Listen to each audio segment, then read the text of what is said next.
Hello and welcome to this edition of FYI Weekly, your official source for the latest news and information from the city of Greensboro.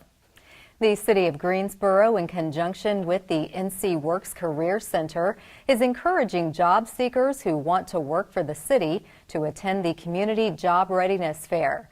The event will take place from 10 a.m. to 2 p.m. on Wednesday, November 14th at the NC Works Career Center located at 2301 West Meadowview Road.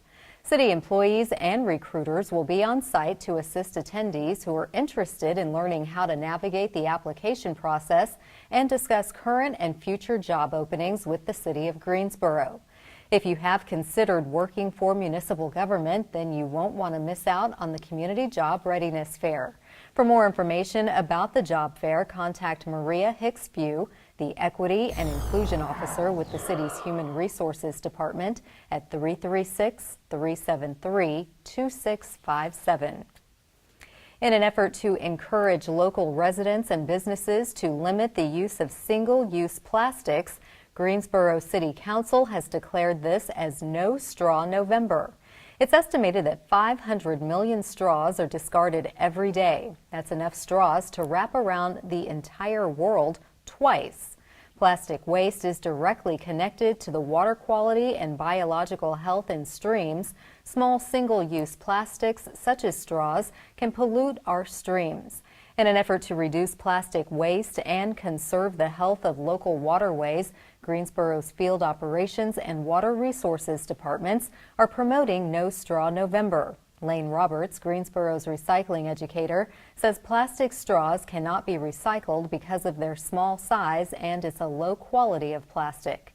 Single-use plastic breaks down into small pieces called microplastics, which are increasingly showing up in drinking water and the tissues of aquatic animals.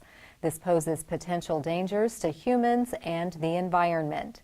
The City Council is encouraging businesses and restaurants to provide straws only upon request and to seek reusable alternatives. Residents are being asked to encourage local businesses to minimize plastic straw waste. For more information or to make the pledge to reduce your use of plastic straws, visit the city's website. If your weekends consist of raking piles of leaves, the city's annual loose leaf collection program gets underway on Tuesday this week. The first round of collection is scheduled through December 22nd. If you don't gather your leaves before December 22nd, the trucks will make the rounds again from December 27th through January 25th. You can visit the city's website to access the interactive map that will show where your neighborhood falls on the pickup schedule. Meantime, the city offers the following tips for a successful loose leaf collection season. Rake the leaves to the edge of your yard behind the curb, not in the street or on the sidewalk. Remove any sticks, rocks, and other debris that may damage city equipment, and do not park vehicles on, in front of, or near piles of leaves. The city also offers a yard waste program to dispose of leaves throughout the year. Residents can place the leaves in clear plastic bags or in a plastic or metal garbage can and set them at the curb on regular trash collection days. The collection leaves are converted into compost to fertilize city gardens and landscaped areas. If the landscape areas in your yard could benefit from the compost, it is sold at the White Street landfill located at 2503 White Street. In an effort to help each of us improve our quality of life, the city has partnered with Cone Health for a series of brief and informative videos designed to inspire you to make better choices when it comes to healthy living. Let's check in with our friends at Cone Health for today's News for Your Health. 1 in 4 Americans suffer from allergies. Don't let the things that contribute to your symptoms stop you from enjoying your activities. I am Dr. Rosalind Hicks, an allergist from Allergy and Asthma Center of North Carolina, a member of Cone Health Medical Group. Let's get started and talk about allergies. Allergies are the common cold. Very similar entities. They both consist of a lot of congestion, runny nose, sneezing. Typically with the common cold, you're going to have, starting out, a little more scratchy throat, sore throat, and often a little bit of fever. Both can have cough because of the postnasal drip. and you're going to feel a little lousy with the common cold, will run down, dehydrated, those kind of things. And then with allergies, it can be any time of year. Cold may be more common in the winter season, and allergies can be with exposure. You just mow the lawn, did you just take care of the cat or dog, did you just clean out the attic with lots of dust. So those are the things we think about to differentiate between a common cold and allergies. The common triggers kind of fall into two categories: indoor, outdoor, seasonal, or year-round. So in the spring, we think a lot about tree pollen, followed by grass pollen and weed pollen, and then we have dust, mite, cockroach, mold, which can be indoors and out, and then any kind of furried animal, dog, cat, gerbil, any of those. So clearly, if we're sensitive to the animals, then we shouldn't have animals, we shouldn't be exposed to them, but we can't really control completely pollen exposure. So if you go outside, if you're doing something involving that exposure, then wearing a mask if you have to mow the grass, wiping off your hands and feet, taking off your shoes before you walk through the house so you don't track the pollen through, minimizing the window being down as you ride down the road, and wiping off the cats and dogs when they come in from their walk so the pollen is not throughout the house and on the furniture, those kind of things.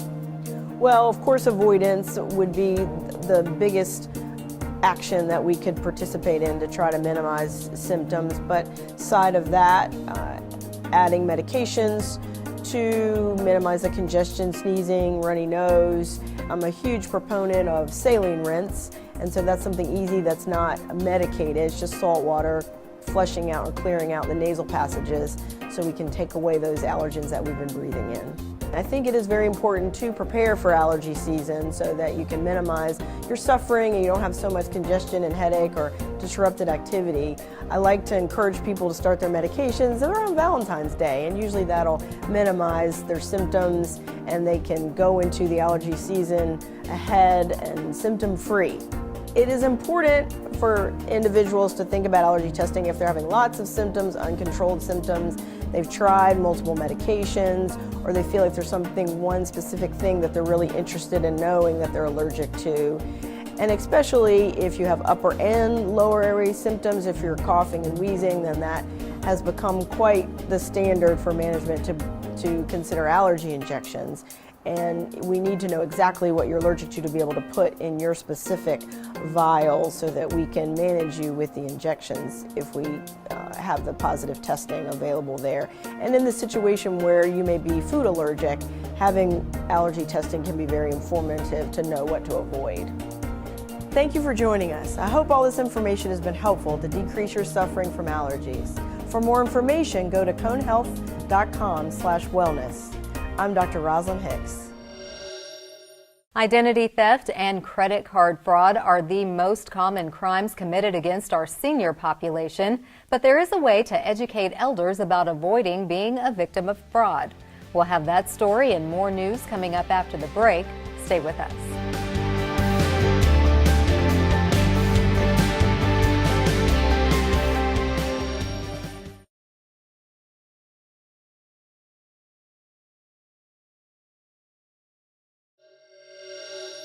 Welcome back. According to AARP, 37% of people age 65 and older report being victims of financial fraud. However, only 5% of victims file a police report. Identity theft and credit card fraud are the top crimes reported by residents who are 65 and older. Guilford County Family Justice Center's Elder Justice Committee will host Friends Against Fraud to educate and empower aging adults about fraud and scams. The programs are free and open to the public, and lunch will be provided. Pre-registration is required a week in advance. The next workshop will be held on Tuesday, November 27th at 11:30 a.m. at Christ United Methodist Church, located at 410 North Holden Road. Friends Against Fraud is a partnership between law enforcement, human services, private nonprofits, and other groups.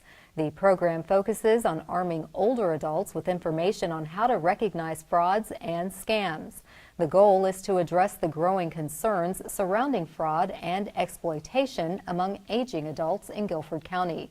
To register for Friends Against Fraud, visit the Core Guard website or call the Family Justice Center at 336-641-7233.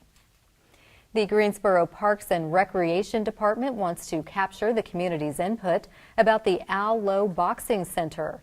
Public meetings will be hosted from 5:30 p.m. to 7 p.m. on Friday, November 16th, and again at the same time on Friday, December 14th in the Boxing Center located at 2907 Springwood Drive. Patrons of the Boxing Center are invited to drop in at their leisure to talk with the Parks and Recreation staff about what they think about the gym, facility improvements, possible new amenities, and equipment or programs they would like to see offered. Again, the Al Lowe Boxing Center is located at 2907 Springwood Drive. A new economic development campaign for East Greensboro is being led by the nonprofit group East Greensboro Now. Simply titled Invest East, the campaign is a result of collaboration with the City of Greensboro and Chamber of Commerce. The city is extremely proud to be part of this initiative to capitalize on recent successes in East Greensboro and to support a number of accomplishments on the horizon. A renaissance is taking shape on the east side. Developers and homeowners think about opportunity, access, and availability before investing in an area. East Greensboro has it all: available land, diverse housing, a skilled workforce, and incentives for investment. East Greensboro is resilient, proving to be stronger than the tornado that devastated the community earlier this year. North Carolina A&T State University, Publix, United House of Prayer, and Self-Help are all investing in East Greensboro. To find out more about living, working, and playing in East Greensboro, visit eastgso.com or contact East Greensboro Now. In an effort to spotlight and celebrate local artists, business owners, community builders, and essentially the next generation of leaders, the city is proud to partner with Action Greensboro to introduce our Made in Greensboro series. This day, we place the spotlight on comic book connoisseur Jermaine Exum.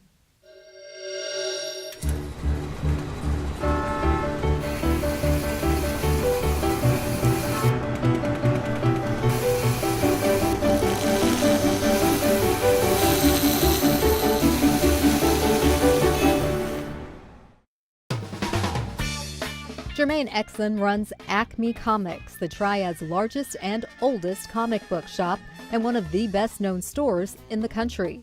Acme's been nominated 7 times for the Will Eisner Comic Industry Retailer Award, given to the best comic book store in the world. This is awarded at San Diego's Comic-Con. It's the Oscars of the comic industry. Jermaine and other members of the Acme team host a podcast that draws listeners from around the world. The store itself has been featured in more than a half-dozen special edition comic book covers, including most recently the relaunch of the new Archie series. The shop regularly brings big-name artists and writers to town, folks who might not come to a city Greensboro's size. Acme's annual free Comic Book Day event draws thousands of people to locations across Greensboro and High Point, making sure new people get access to comics every year.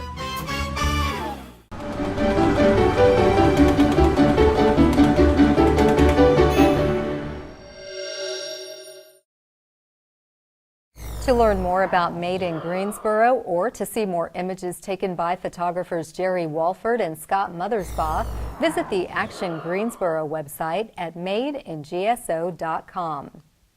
Greensboro is growing by leaps and bounds, and the city wants to capture your ideas in an effort to make sure the future landscape matches your vision of an ideal Greensboro.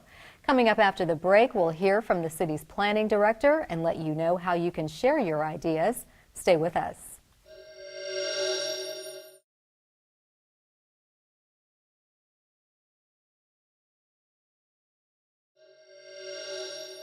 Welcome back to FYI Weekly. Planet Greensboro is the campaign currently underway to identify the updates to the city's comprehensive plan to ensure the future growth of the city is strategic in the next 20 years.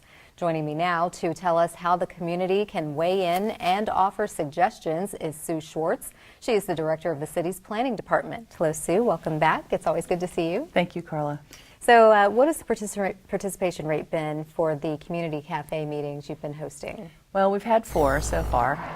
We had a robust one at the Glenwood Rec Center. We had over 30 people that came, but they've been averaging about 15 for the other ones that we've had throughout the city. And we have, well, by the time this airs, we'll have one more left on the 27th of November at the Smith Senior Center from 4 to 7. Okay, so this is an opportunity where it's very laid back and informal, where you want residents to share ideas about the growth of the city. Exactly. It's a different approach. If you can't stay for a whole meeting, we have an open house from 4 to 5:30, so you can drop in, take a look at the maps, ask questions, look at some of our ideas that we have generated so far, and give us your feedback. The formal presentation starts at 5:45, and we give a short background of what we're doing, some of the data that we've collected about the city and some trends we see. And then we do something called a community cafe, and it's a lot of fun. There's 6 different goal areas that we have, or building blocks that we have identified.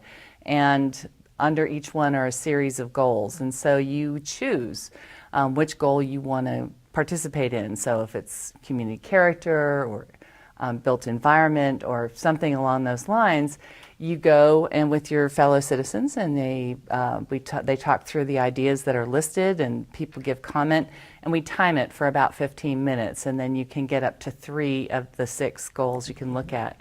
But there's plenty of opportunities to look at what everybody else has been given as their ideas. We have called a Big Ideas board. So what are your big ideas for Greensboro? And you can comment on the vision statement that's proposed for the plan.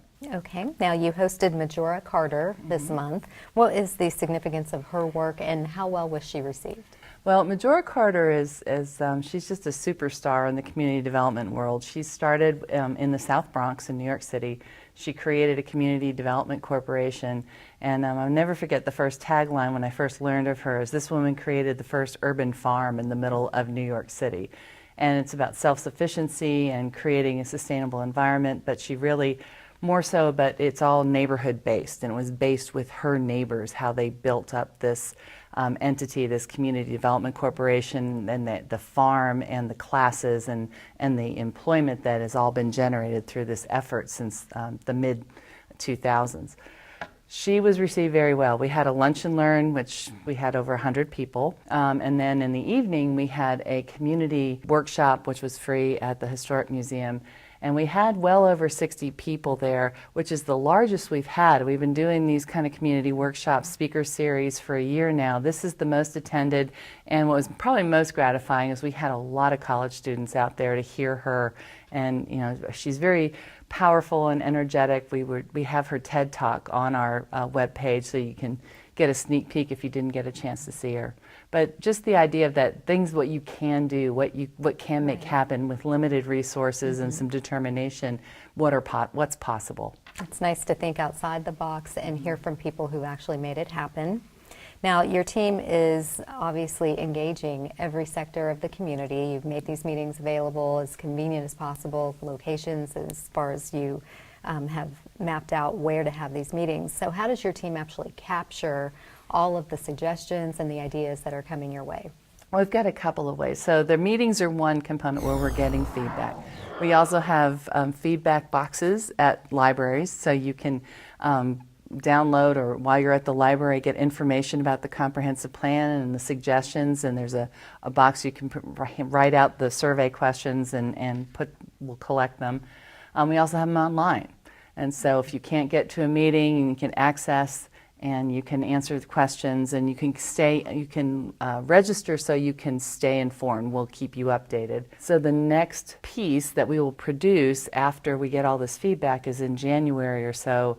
We'll produce a revised vision statement, the goals under the different 6 categories for another round of review for people to say, yes, you got it right, or no, or you missed this, and hopefully take it to council for their adoption of that piece of the comprehensive plan, and then we'll move into the spring or late winter and the spring into strategy development. How do how do we make these goals happen over the next 20 years. Okay, well, as you outline all of that, it's all very exciting. If people have been under a rock, or they've just been out of town, or haven't seen our globe. Yeah, if they have not been on the planet. Now that they know and they have not had a chance to give you input, tell us again, when is the next community cafe? The next community cafe is the 27th of November at Smith Senior Center. You also can find us online. We have a Planet Greensboro webpage as part of the city's web presence, and so you can click in and find us, and you can either shoot us an email, there's a phone contact information, and we'll be glad to bring you up to speed or talk to your group or however you'd like to give us feedback. Okay, well, Sue, it's always nice to see so many people joining in this very important conversation, offering ideas on what Greensboro should look like in the next 20 years. So please do keep us posted as you're making progress. We'd love to hear how it's going. I'd love to come back. Thank you so much. Stay tuned for a little-known fact about Greensboro as we tell you something about the city. That's coming up after the break. Stay with us.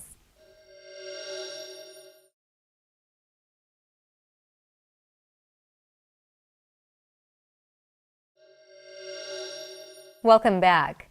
One way to stay informed about what's happening in the city is by attending or tuning in to city council meetings. The Greensboro City Council meetings are open to the public, but if you cannot attend, we broadcast the meetings live right here on GTN, and we also stream the meetings live on the city's website. Council meetings take place at 5:30 p.m. on the first and third Tuesdays of the month on Level 2 of the Melvin Municipal Office Building located at 300 West Washington Street. The first meeting of the month includes public comments and special presentations. Meetings on the third Tuesday of the month focus on public hearings and city business. The fourth Tuesday is reserved for a meeting as needed. To review the council meeting schedule and agendas, please visit the city's website. Here's an opportunity to learn a little something about the city. The 2018-2019 Opus concert season is underway. Admission to all Opus concerts is free, but donations are always appreciated. The fall season will include the following concerts. The Greensboro Percussion Ensemble will perform on Wednesday, November 14th at 7:30 p.m. at Van Dyke Performance Space on North Davie Street. Philharmonia of Greensboro will perform on Friday, November 16th at 7:30 p.m. at Guilford College Dana Auditorium on West Friendly Avenue. The Greensboro Concert Band will perform on Saturday, November 17th at 7:30 p.m. at Guilford College Dana Auditorium. The Greensboro Oratorio Singers will perform on Tuesday, November 27th at 7 p.m. at Carolina Theater on South Green Street. The Greensboro Youth Jazz Ensemble will perform on Sunday, December 2nd at 3 p.m. at Trinity Church on West Friendly Avenue. New unwrapped toys will be accepted for Fox 8 Gifts for Kids at the concerts starting on November 14th. For more information about the Opus Concert Series, call the Music Center at 336-373-2549 or visit their website. Coming up after the break, we'll showcase our department spotlight, but first, prepare to mark your calendar for all the great events happening this week on the town.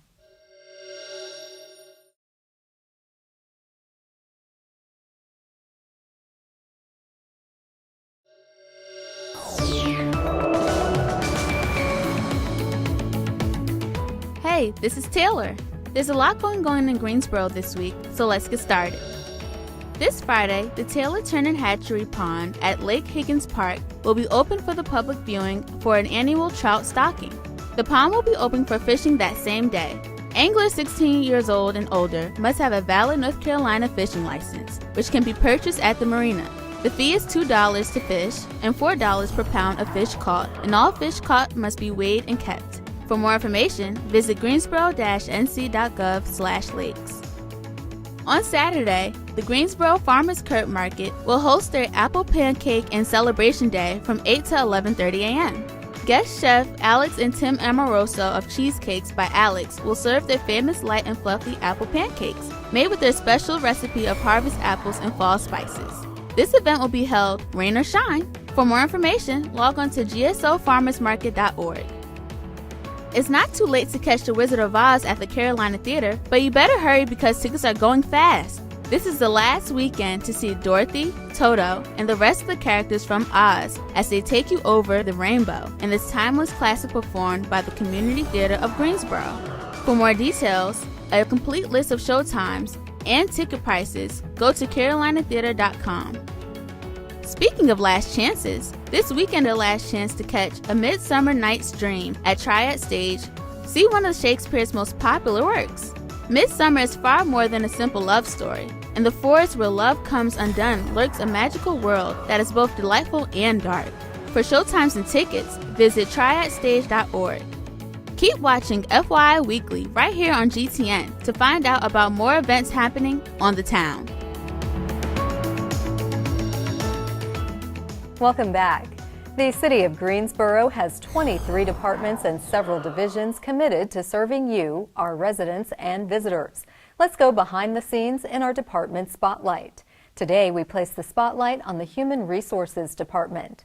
The City of Greensboro scored a 79 out of 100 possible points in the latest listing of the Municipal Equality Index, or MEI. This marks the fourth consecutive year Greensboro placed first among all other cities in North Carolina and South Carolina.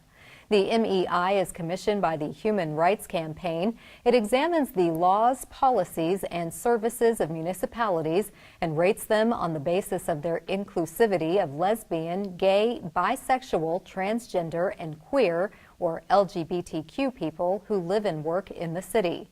Cities are rated based on non-discrimination laws, the municipality as an employer, municipal services, law enforcement, and the city leadership's public position on equality. Greensboro scored perfect scores in 3 out of 5 categories, which include municipal services, law enforcement, and leadership on the LGBTQ community. The annual MEI is produced by the Human Rights Campaign, which represents more than 1.5 million members and supporters of LGBTQ equality in the U.S.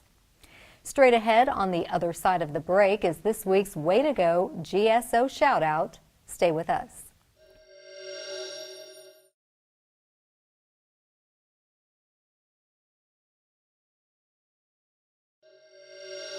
As we draw to a close, we always want to end on a positive note with our Way to Go GSO shout-out. This week's shout-out goes to the Information Technologies and Communications and Marketing departments.